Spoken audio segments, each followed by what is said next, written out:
Hello and welcome. Today you find me in the kitchen and it's spring decorating time. Now I love switching my home up for the seasons, but I don't like spending huge amounts of money. My whole design mantra is maximum impact for minimum cost. So today I'm going to show you how I spring decorate my kitchen on a really small budget. Let's get into it. So the first thing is to remove all the things from the kitchen that were left over from the winter styling, things that I don't want in my spring styling, and obviously to give everything a really good clean. Then it's off to the garden centre where I picked up these Dianthus, which are hardy perennials with large double fragrant flowers, and they bloom during spring, summer and autumn. They grow well in pots and in the ground and will come back year after year. For now, I'm going to pot them up in some old terracotta pots that I picked up at auction last year, and then just finish them off with a hessian ribbon. I'm going to team these with some candlesticks that I found at the back of the cupboard. These were $14.99 each from HomeSense, and a piece of old scaffold board. Using perennial flowers is such a cost-effective way of bringing colour into the home. So these will last for years and years as long as I don't kill them. In a few months' time, they'll probably end up out onto the veranda, and then eventually they'll be in a border in the ground outside. And to keep these watered, I'll periodically pop them onto a tray, give them a good soaking, let them drain through, and then put them back onto the board. Now, I love a rustic vibe at any time of the year, so to carry on the theme with the rustic ribbon, I'm now going to use this table runner, which I picked up from Hobbycraft in the UK. Now, I couldn't get one long enough, so I got two, and then I just overlapped them in the middle. On the table, I'm going to use these old pine plant stands that I painted up, and the candelabras that once upon a time were silver. They've had some chalk paint on them, and a stone bowl. Now, I have a video on how I created this one, so please do check that out if you'd like to create the same effect. The beige coloured candles are Sand and Fog, but I found them at HomeSense. They were such a good price that when I came home, I went straight onto the TK Maxx website and bought everything that they had. The smaller Dianthus here worked out at £1.89 each. The ones on the island were £3 each.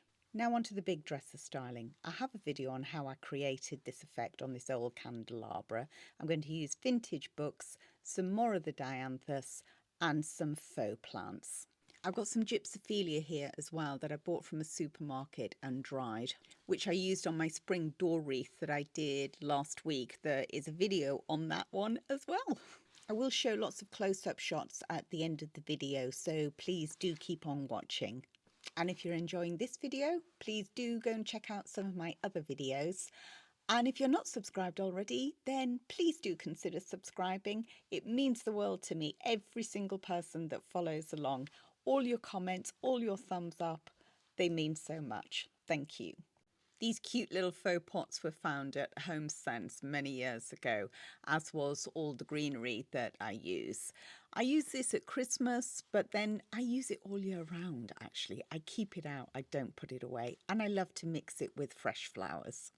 We have lots of trees here that give lovely spring blossom, so I cut stems, put them in water and use them to decorate. Now this is a tree that I've now got for free from one of those stems that started to root. I just need a basket to hide that plastic pot and then I can bring it in the house. Oh look, I've got several.